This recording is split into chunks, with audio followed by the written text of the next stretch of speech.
오늘 신앙생활은 곧 기도생활이라고 얘기해도 틀린 말이 아닙니다. 왜냐하면 신앙의 완성은, 신앙의 과정은 기도를 통해서 단계마다 과정마다 이루어지기 때문입니다. 그런데 기도의 제목은 가지고 있지만은, 간절한 믿음은 있지만은 기도 응답이 되지 않는 경우가 없지 않아 있는 것을 보게 됩니다. 원인이 있는 겁니다. 나는 분명히 믿음으로 기도했는데 기도가 응답되지 않을 때 원인이 있습니다. 오늘 예수님께서는 예루살렘 성으로 들어가시다가 입만 무성한 무화과나무를 저주하였습니다. 제자들이 깜짝 놀랍니다. 그러나 예수님께서는 오늘 말씀 22절에서 이 되어진 일련의 사건을 통하여서 이 사건을 기도의 삶 가운데 적용해서 너희도 믿고 구하는 모든 것을 받는 그런 기도의 생활을 할 것을 우리에게 촉구해 주고 있습니다. 지난주 수요일날 말씀을 잠시 요약하고 말씀을 이어나갑니다. 이른 아침이었습니다. 예수님께서 제자들과 함께 예루살렘 성으로 들어오시는데 예수님도 육신의 몸을 가진지라. 여러분, 육신의 배는요 정확합니다. 시간이 되면은 꼬르륵 됩니다. 시장하신지라. 그래서 이스라엘에 여기저기에 널려 있었던 무화과 나무에 다가갔습니다. 그런데 그 무화과 나무 잎만 무성하였습니다. 잎만 무성한 나무, 예수님께서 그 나무에 다가가실 때는 열매를 얻어서 먹고자 하시기 위해서 다가가셨건만 열매를 얻지 못하자 예수님께서는 그 나무를 향해서 지금부터 영원까지 너는 열매를 맺지 못할 것이다 저주를 하였습니다. 그런데 또 다른 성경에 보면은 이는 아직 무화과 나무의 때가 아니다. 무화과 나무 때가 되었는데도 불구하고 열매를 얻지 못하고 잎만 무성하였다면은 제자들도 이해가 됩니다. 머리로 이해가 되고 가슴으로 이해가 됩니다. 예수님께서 저렇게 하신 것이 당연하지. 그러나 무화과 때가 아닙니다. 열매를 맺을 때가 아닌데 예수님께서 단지 그 열매 얻음을 손대로 얻지 못하여서 무화과 나무를 저주하신 것, 제자들이 이해를 하지 못하였습니다. 그러나 우리는 이 말씀을 어떻게 해석해야 될까요?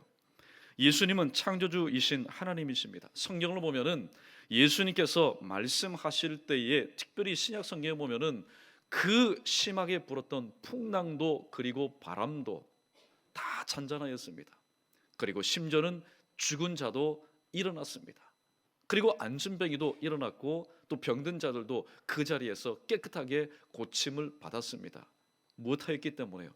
순종하였기 때문입니다. 우리 모두는 피조물 두 중에 으뜸입니다. 세상에 많은 것들이 하나님 말씀 때로는 불순종한다 할지라도 저와 여러분 우리 모두는 하나님의 형상대로 지음받은 바로 사람입니다. 하나님께서 하시는 말씀을 말귀를 알아들을 수 있는 존재라는 사실입니다. 더욱이 저와 여러분 우리 모두는 2000년 전에 예수님께서 저와 여러분의 그 죄를 짊어지시고 바로 십자가에 죽으셨습니다. 그러므로 주님의 피값 주고 사신 바로 교회이기 때문에 예수님의 그 죽음을 통해서 구원이 무엇인지를 맛보게 되었고 영원한 삶을 보장받았으니 세상의 다른 것들, 세상의 다른 사람들은 예수님의 말씀에 순종하지 않는다 할지라도 바로 예수 그리스도의 보혈로 인해서 구원받은 저와 여러분은 주님께서 오늘 이 시간에 무슨 말씀을 하시든지 가나 혼인 잔치에서 어머니 마리아가 하인들에게 주께서 무슨 말씀을 하시든지 그대로 행하는 그런 절대 순종의 삶이 바로 우리의 삶 가운데 필요합니다. 역사는 말합니다. 하나님의 사람이 하나님의 말씀에 순종하지 않을 때에 어떤 일이 일어났습니까? AD 70년에 유대인들은 생각했습니다. 이 성전, 하나님께서 임재하시고 하나님께서 제사를 받으시는 이 성전만큼은 무너지지 않을 것이라고 그들은 생각했습니다. 그러나 예수님께서 성전 청결 사건 이후에 성전을 떠나시고 그들을 떠나셨습니다. 하나님의 사람이었지만 유대인들을 떠나셨습니다. 그러므로 하나님이 버리신 이 유대인들과 그 유대인들이 출입했던 하나님의 그 성전은 AD 70년 로마의 티투스 장군에 의해서 돌 하나도 도리에 남지 않고 완전히 무너뜨림을 당하였습니다. 그러나 여전히 피난 생활을 하였던 저 마사다 사해 근처에 암벽에 있었던 마사다 요새에서 있었던 이스라엘 백성들, AD 73년 바로 4월 16일 날 로마 식군단에 의해서 완전히 초토화되어 버렸던 것입니다. 하나님의 백성이 하나님의 말씀에 순종하지 않으면 하나님은 오랫동안 참으시는 분입니다. 구약에 보니까 120년 동안 하나님은 참으셨습니다. 그러나 하나님의 참으심은 오래 참으시지만은 영원한 참으심이 아니었기 때문에 정해놓은 120년이 되는 그 해에, 노아가 600세가 되던 해에 하나님은 노아의 방주를 통하여서 홍수 심판을 통하여 방주 안에 있는 사람들은 구원하시고 방주 밖에 있던 사람들은 그들 중에 우는 사람도 있었을 겁니다. 가슴을 치면서 내가 진작에 저 노아의 말을 들었을 텐데. 여러분 보십시오. 이미 선을 지나면은 가슴을 치던 옷을 찢던 회개를 하던 눈물 콧물 흘리던 아무런 소용이 없는 겁니다. 조국 이스라엘이 로마에 의해 짓밟힐 때에 오늘 의식이 떠든 사람들은 하나님 앞에 회개했을 겁니다. 대제사장으로부터 바리새인 서기관들, 예수님 말씀 안 죽일 수 없던 바로 종교지도자들 엄청 울었을 겁니다. 회개 중에 회개를 했을 겁니다. 그러나 이미 시점이 지난 뒤에 회개는 아무런 소용이 없었다는 겁니다. 그러나 여러분 비극적으로만 생각하지 마십시오. 하나님께서 택하신 특별히 교회가 하나님 말씀에 순종할 때에 얼마나 많은, 순종하는 자는 생각 밖이었습니다. 순종하는 자는 예상치도 못했습니다. 순종하는 사람은 생각하지도 못했던 놀라운 역사, 하나님의 역사가 그의 삶 가운데 기적과 이적으로 나타났던 것을 우리 모두가 직접 체험한 바이고 또 들어서 간접적으로 알고 있는 바입니다. 자, 그러므로 저와 여러분 우리 모두는 하나님께서 어떤 말씀을 주신 간에 우리가 하나님의 자녀이지 않습니까? 우리가 하나님의 자녀가 아니라면은 굳이 하나님 말씀 그 갑갑하고 때로는 제약이 많은 그 말씀 순종하지 않아도 됩니다. 그러나 우리에게 말씀하시는 분이 우리가 아버지라고 호칭하는 하나님이시요, 또 우리는 그의 자녀이기 때문에 하나님의 자녀가 하나님 아버지의 말씀에 순종하는 것은 100번 지당한 말씀입니다. 그러므로 시간마다 어떤 말씀이 선포되든지 간에 그 말씀을 아멘으로 순종하여 돌아간 삶의 현장에서 과연 하나님은 오늘도 살아계시고, 따라해 봅니다. 과연 하나님은 오늘도 살아계시고 그 하나님이 나와 함께 하심을 체험할 수 있는 여러분 되시기를 주님의 이름으로 축원합니다. 자, 오늘은 본문을 중심으로 믿고 구하는 것이라는 제목으로 말씀을 전하겠습니다. 우리 20절 말씀 우리 함께 읽습니다. 20절입니다. 시작. 제자들이 보고 이상히 여겨 이르되 무화과 나무가 어찌하여 곧 말랐나이까. 아멘. 제자들이 보았습니다. 가장 가까이에서 보았습니다. 예수님의 말씀이 떨어지자마자 그 푸른 잎이 무성한 무화과가 시들어져 버렸습니다. 말라버렸습니다. 제자들이 의문이 생긴 겁니다. 주님, 왜 이 무화과 나무가 곧 말랐습니까? 이성의 눈으로는 하나님의 기적을 볼 수가 없습니다. 분명히 내 앞에서 펼쳐지지만은 이성의 눈을 가지고는 하나님의 그 기적을 볼 수가 없습니다. 또 이성의 머리를 가지고는 하나님의 그 기적, 눈앞에 펼쳐지지만은 그 하나님의 기적을 이해할 수가 없습니다. 하나님이 만드신 피조물들 중에 어느 것보다도 하나님의 뜻과 명령에 순종해야 될 제자들 아닙니까? 주님께서 친히 세우신 이 교회 제자들이 이해를 하지 못할 때, 또 이 제자들이 자기가 나름대로 가지고 있는 그 이성의 한계 안에 갇혀 있을 때에 주님은 이성의 한계를 극복하고 하나님의 기적을 체험할 수 있는 방법을 오늘 제자들에게, 그리고 2000년대를 살아가는 바로 저와 여러분 우리에게 오늘 이렇게 말씀해 주고 있습니다. 그 방법이 뭐냐? 그것은 바로 믿음이라는 사실입니다. 21절 말씀 계속해서 읽습니다. 시작. 예수께서 대답하여 이르시되 내가 진실로 너희에게 이르노니 만일 너희가 믿음이 있고 의심하지 아니하면 이 무화과 나무에게 된 일만 할 뿐 아니라 이 산도로 들려 바다에 던지라 하여도 될 것이요. 아멘. 신앙생활을 하다 보면은 항상 믿음과 기도 응답 사이에 불청객이 자꾸만 들락날락합니다. 그래서 우리의 이 믿음을 무색해하고 우리가 바라던 기도의 응답이 내 것이 되지 못하도록 자꾸만 출입하는 불청객이 있습니다. 그 불청객의 이름이 무엇인지 아십니까? 오늘 주님이 말씀하고 있습니다.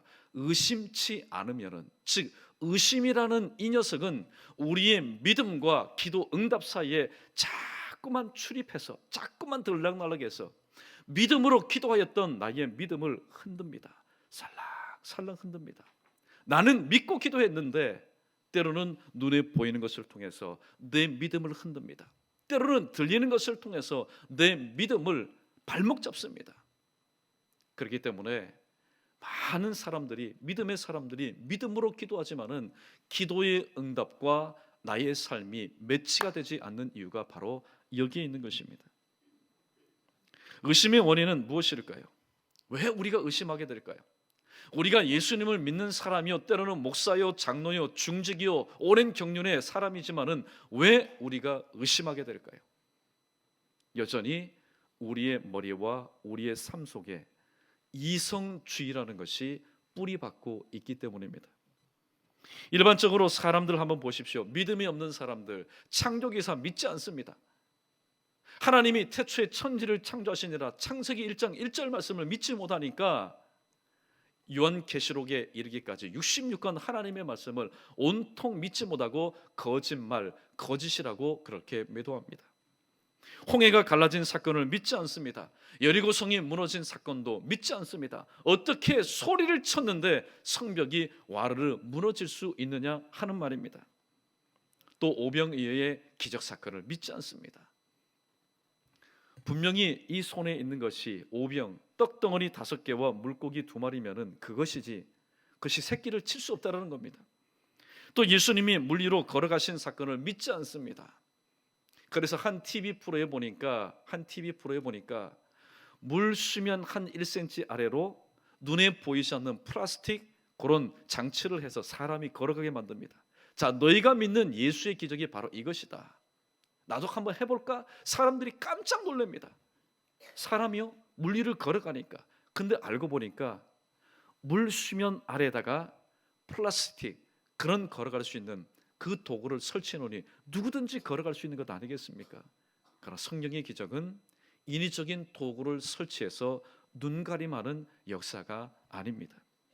또 죽은 사람이 살았다는 기적을 믿을 수가 없습니다. 그도 그럴 것이 성경에 기록된 기적의 사건은 모두가 인간의 이성의 한계를 뛰어넘는 사건이기 때문입니다. 그러므로 최소한 인간의 이 이성의 한계에 갇혀서 믿지 않는 사람들에게는 아무런 하나님의 역사가 일어나지 않습니다. 그건 오늘날 사람뿐만 아니라 예수님 당시의 사람도 마찬가지였습니다. 예수님 당시에 예수님이 항상 환영받았던 곳은 어디였습니까? 저 변방이었습니다. 유대가 아닙니다. 도심 주변이 아니었습니다. 저 갈릴리 이방 지역이었습니다. 그러나 예수님께서 유독 환영받지 못하고 배척받으신 곳이 있는데 그곳은 서글프게도 예수님께서 자라신 바로 고향이었습니다. 사람들은 믿지 못했습니다. 아예 예수님의 어렸을 때의 성장기를 보지 않고 듣지 않았던 사람들은 예수님의 말씀을 듣고 믿었습니다. 그러나 속된 말로 예수님의 벌거벗었던 그 어렸을 때의 모습, 또 예수님 코 올렸던 그 모습, 예수님의 그 어렸을 때의 모습을 보았던 이 동네 사람들은 저 목수의 아들 아니냐, 우리가 그의 형제도 누구 아무개 우리가 다 아는데 어떻게 저 나사렛 목수에게서 선한 것이 나오겠느냐. 그들은 믿지 않았습니다. 믿지 않으면 손해입니다. 누구만 손해입니까? 주시지 못하는 하나님이 손해가 아니라 받지 못하는 나의 삶이 손해인 것입니다. 예수님은 그곳에서 기적을 일으키지 않고 떠나셨던 것입니다. 그렇다면 믿음의 역사는 언제 일어날까요? 첫 번째로 믿음의 역사는 장애물을 제거할 때 믿음의 역사는 일어납니다. 자, 첫 번째 우리가 제거해야 될 장애물은 어떤 장애물일까요? 예수님께서 똑바로 지적해 준 것처럼 바로 의심이라는 장애물을 나의 이 믿음 앞에서 제거해야 됩니다. 우리 야고보서 1장 5절로 8절까지의 말씀 자막 함께 읽어보겠습니다. 시작. 너희 중에 누구든지 지혜가 부족하거든 모든 사람에게 후히 주시고 꾸짖지 아니하시는 하나님께 구하라. 그리하면 주시리라. 오직 믿음으로 구하고 조금도 의심하지 말라. 의심하는 자는 마치 바람에 밀려 요동하는 바다 물결 같으니 이런 사람은 무엇이든지 주께 얻기를 생각지 말라. 두 마음을 품어 모든 일에 정함이 없는 자로다. 아멘. 이 야고보가, 이 본문의 야고보는 누굽니까? 이 야고보는 예수님의 마음을 꿰뚫고 있었습니다. 예수님의 마음을 잘 알고 있었습니다. 그래서 예수님께서 의심에 대해서 말씀하시는 것을 오늘 본문에서 이렇게 풀이하고 있습니다. 하나님께 구해라. 그러면 후히 주시고 꾸짖지 않는 하나님께서 주실 것이다. 그런데 한 가지 전제 조건이 있다. 오직 믿음으로만 구하고 조금도 의심하지 말아라. 조금도 의심하지 말아라. 의심하는 자는 마치 바람에 밀려 요동하는 물결 같으니 바로 이런 사람은 무엇이든지 네가 믿음으로 구했지만은 너의 그 조금의 의심을 통해서 주께 얻기를 생각지 말아라. 왜냐하면 너는 두 마음을 품은 연고라고 말하고 있습니다. 하나님은요, 두 마음 품은 걸 가장 싫어합니다. 그래서 하나님과 재물을 겸하여 섬길 수 없다고 주님이 그렇게 말씀하지 않았습니까? 예수님은 물 위를 걸어다가 바람을 보고 물에 빠진 베드로에게 이렇게 말씀하신 적이 있습니다. 믿음이 적은 자여 왜 의심하였느냐? 왜 의심하였느냐? 이 베드로도 예수님과 함께 지냈지만은 베드로의 머리 가운데는 여전히 이성의 그 뿌리가 박혀 있었습니다. 주님만 바라보고 갈 때에는 쩌벅쩌벅 걸어갑니다. 이야, 놀랍다, 놀랍다. 그런데 바람이 부니까 바람만 여러분 보입니까? 바람은 보이지 않죠. 그러나 이성이 판단합니다. 야, 이제 죽었구나. 말 그대로 되는 겁니다. 물속에 빠진 겁니다. 예수님이 급히 손을 잡아서 붙잡아 올리면서 믿음이 없는 자여 왜 의심하였느냐? 왜 의심하였느냐고 책망하고 있습니다. 이처럼 의심은 믿음의 역사를 방해하는 요소요, 신앙생활의 절대 금물 요소 중에 바로 하나입니다. 그러므로 의심이 여러분의 삶 가운데 발도 혹은 그림자도 디디지 못하도록, 만약에 의심이 나의 삶 가운데 와서 나를 위로한다고 해도 여러분 그것은 참된 위로가 아닙니다. 그것은 거짓 위로입니다. 그러므로 오늘도 의심치 말아서 믿음으로 구한 모든 것들을 하나님 뜻 가운데서 응답받을 수 있는 우리 모두 되기를 축원합니다. 두 번째 장애물은 바로 염려의 장애물입니다. 이미 우리가 들은 말씀 가운데 다 있는 말씀입니다. 사람이 염려하는 것은 왜 염려를 할까요? 사람이 염려하는 것은 최선을 다하지 않기 때문입니다. 최선이라는 것은 무엇입니까? 내 편에서 노력하는 것이 아니라 하나님께서 요구하시는 단계까지 이르지 못하기 때문에 우리는 염려하게 됩니다. 그렇다면 염려의 뿌리는 어디에 있을까요? 우리가 대부분 무엇을 가지고 우리는 염려합니까? 주님은 일찍이 이 사실을 간파하셔서 이렇게 말씀하고 있습니다.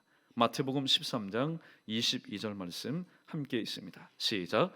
가시떨기에 뿌려졌다는 것은 말씀을 드러나 세상의 염려와 재물의 유혹에 말씀이 막혀 결실하지 못하는 자요. 아멘.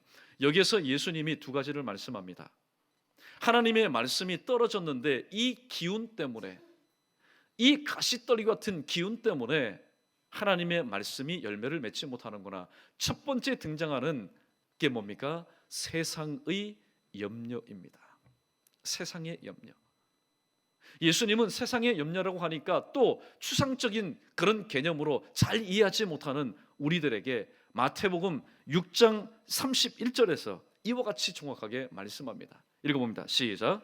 그러므로 염려하여 이르기를 무엇을 먹을까, 무엇을 마실까, 무엇을 입을까 하지 말라. 아멘. 여러분, 만약에 해소될 것 같으면은 주님께서 그렇게 말씀하지 않습니다. 하지 말라. 첫 번째가 뭡니까? 무엇을 먹을까? 두 번째는 무엇을 마실까? 세 번째는 무엇을 입을까? 사실 이 모든 것은 우리의 의식주와 관련된 문제입니다. 사람들은 이 의식주의 문제 가지고 항상 염려합니다. 야, 오늘은 무엇을 먹을까? 무엇을 마실까? 무엇을 입을까? 집 문제 때문에, 때로는 우리의 의식주 문제 때문에 항상 염려하고 근심 걱정하며 살아갑니다. 그 이유는 무엇 때문입니까? 왜 우리가 염려하지 말아야 될까요? 염려하지 말아야 될 이유에 대해서 제가 천천히 여러분에게 말씀드릴 테니 여러분 동의되시면 크게 아멘으로 화답하시기 바랍니다. 우리가 염려하지 말아야 될 이유는 의식주를 위한 소득은 나의 노력의 대가가 아니라 우리가 하나님 자녀답게 말씀대로 살 때에 하나님께서 거저 베풀어 주시는 은혜이기 때문입니다. 할렐루야. 우리는 이렇게 착각하면 안 됩니다.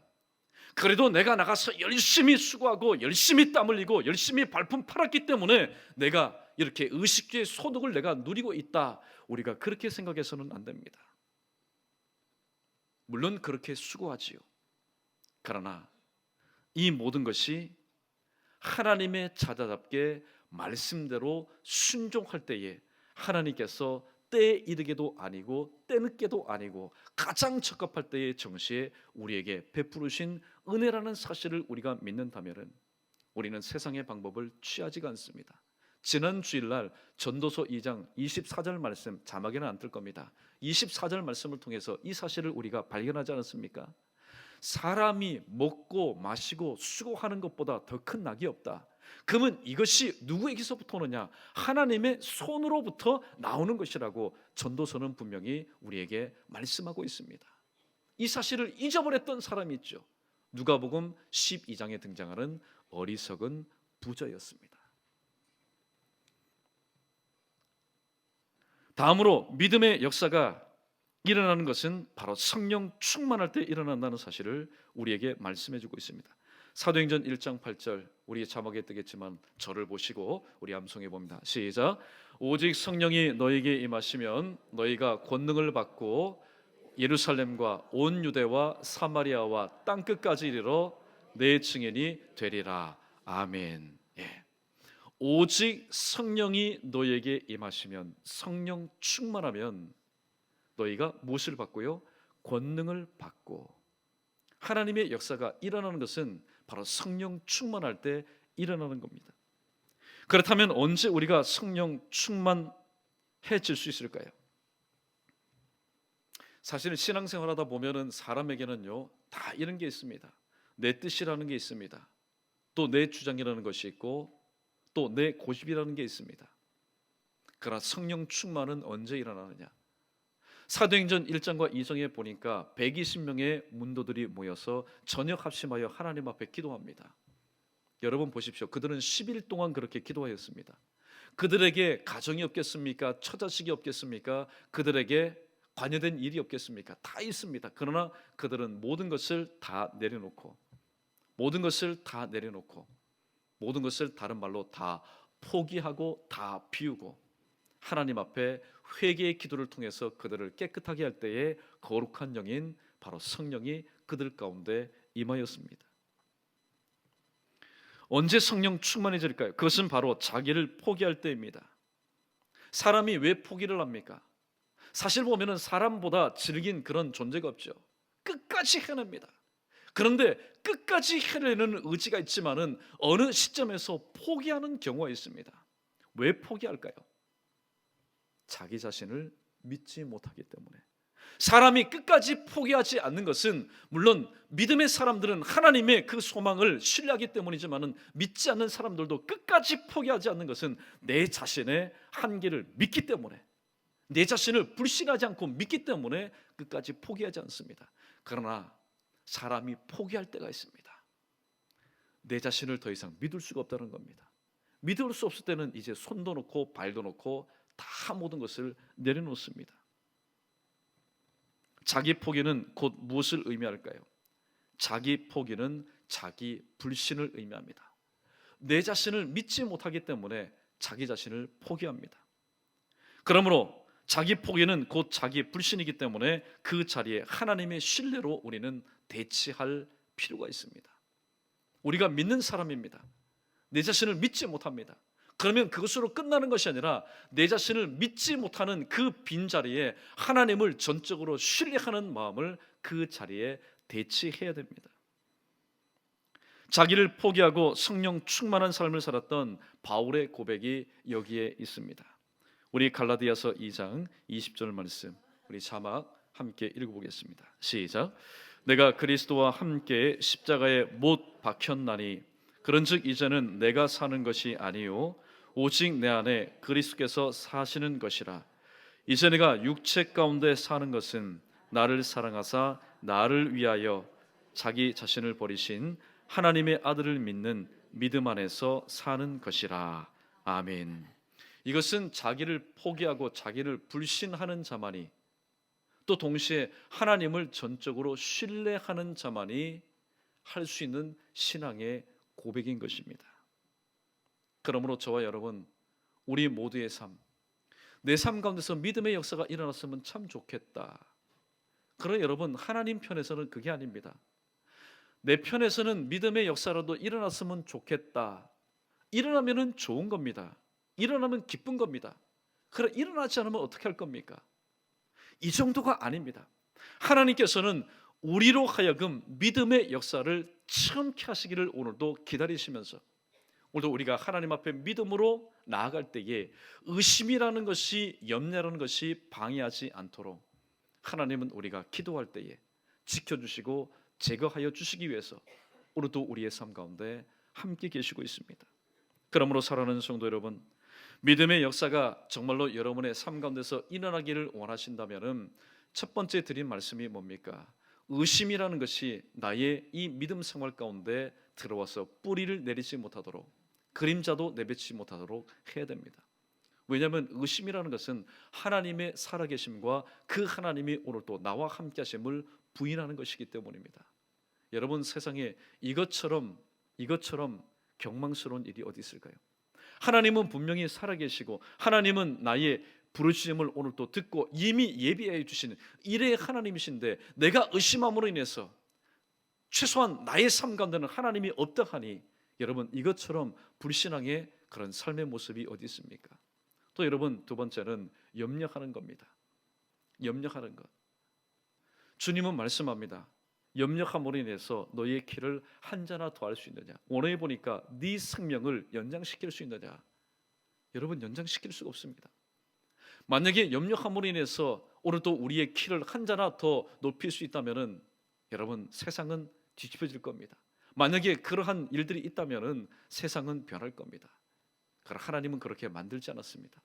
염려함으로 인해서 할 수 있는 것이 아무것도 없기 때문에 오늘 또 주님께 모든 것을 전적으로 맡기라고 말씀하고 있습니다. 마지막 우리 22절 말씀 우리 다 함께 읽어보겠습니다. 22절입니다. 시작. 너희가 기도할 때에 무엇이든지 믿고 구하는 것은 다 받으리라 하시니라. 아멘.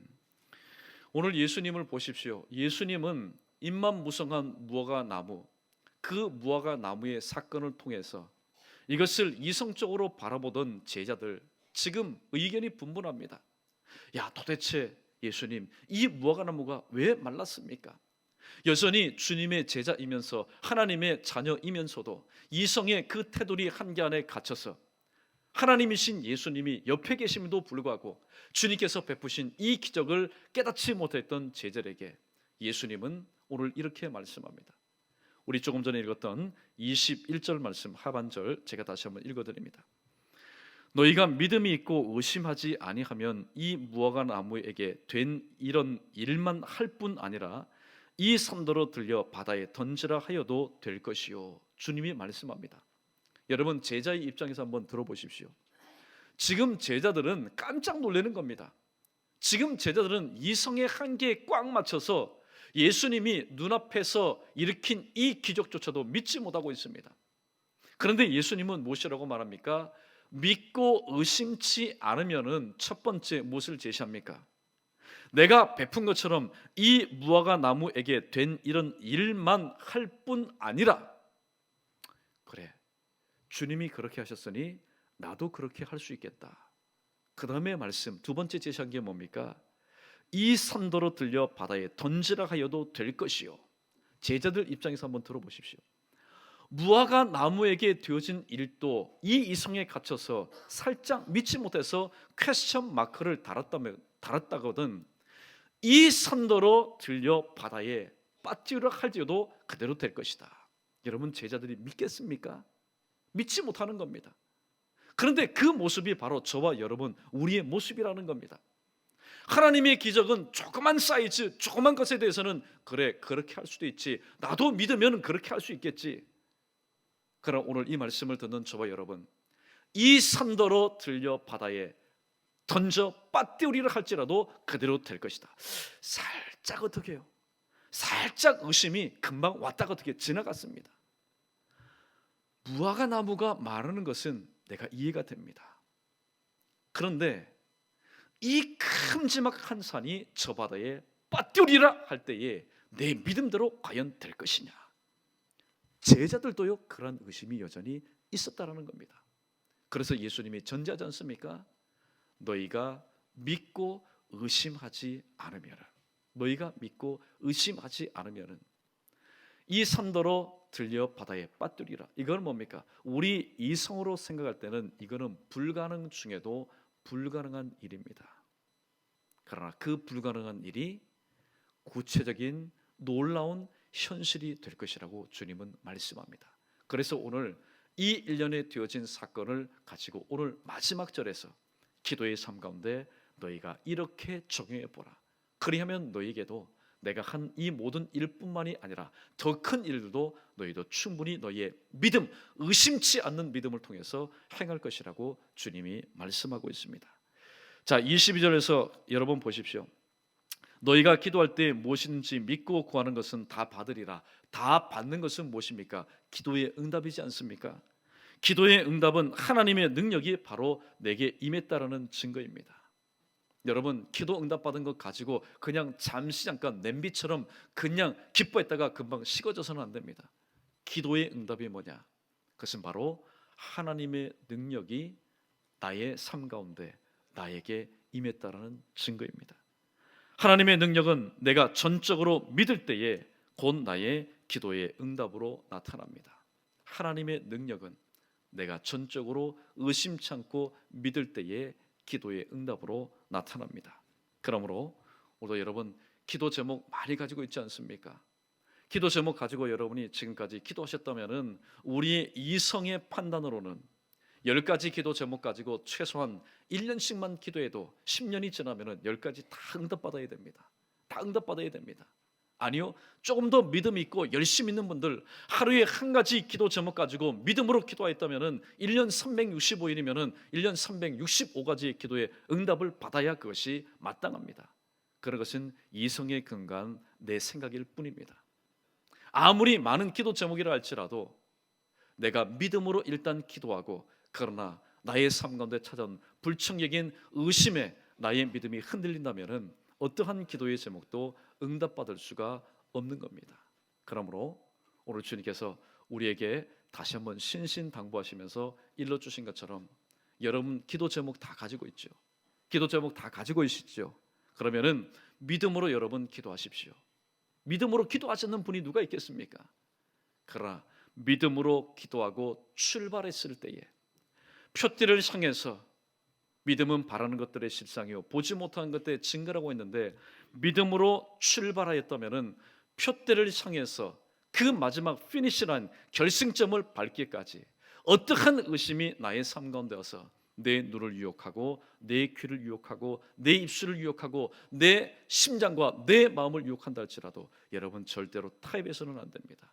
절대로 타협해서는 안 됩니다. 왜냐하면은 눈이 타협하고 귀가 타협하고 입술이 타협하고 손이 타협하고 내 마음과 내 뜻이 타협하는 순간 나의 쌓아놓은 모든 믿음은 말 그대로 한순간에 무너져 버리기 때문입니다. 그러므로 기도의 응답은 하나님이 능력이 내게 임한 증거라는 사실을 다시 한번 기억하시고, 오늘 제목의 말씀처럼 여러분이 믿고 구하는 모든 것들, 오늘도 그 앞에 가로막혀 있는 의심 또 염려, 장애물 오늘도 다 제거하시고 성령의 충만함을 통하여서 믿고 구한 모든 것은 다 받아 누리며, 받아 누리는 나에게도 큰 기쁨이지만은 또 이 모든 것을 허락하신 하나님께도 큰 기쁨이 되는, 그래서 허락하신 하나님도 기쁘고 받는 우리도 감사할 수 있는 그런 신앙의 삶을 살아갈 수 있는 저와 여러분 우리 모두 되기를 주님의 이름으로 간절히 축원합니다.